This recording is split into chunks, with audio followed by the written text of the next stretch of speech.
وفد نے ایک بار پھر سلطان عبدالحمید سلطنت عثمانیہ سے ملنے کی درخواست کی۔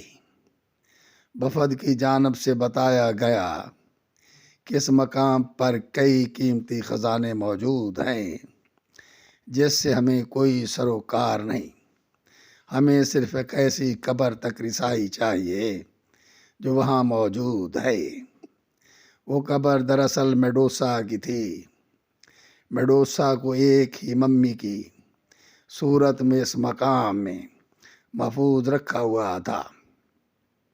سلطان نے اس وفد کی یہ آفر مسترد کر دی، مگر سلطان عبدالحمید نے اس بار خود اس معاملے کی کھوج لگانے کا فیصلہ کیا۔ جب اس نے قبر کو کھلوا کر دیکھا تو اس میں خاتون موجود تھی جس کے سر پر موجود بال کچھ اس طرح تھے جیسے کہ سانپ ہوں۔ اگرچہ جسم خراب ہو چکا تھا مگر اب بھی موجود تھا۔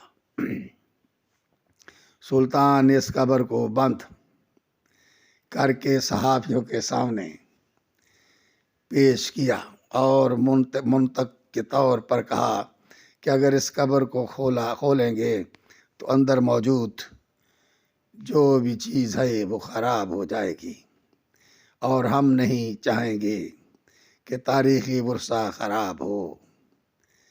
قدیم یونان میں میڈوسا کو ایک خاص مقام حاصل تھا۔ اس افسانوی اور بڑی بڑی نشیلی آنکھیں، سانپ جیسے لمبے بال، خوفناک چہرہ میڈوسا کو مزید خوفناک بناتا تھا۔ افسانوی کردار کے طور پر مشہور میڈوسا کے بارے میں کہا جاتا تھا کہ اسے کوئی آدم ذات مار نہیں سکتا، کیونکہ جو بھی اس کی آنکھوں میں دیکھتا تھا وہ پتھر کا ہو جاتا تھا۔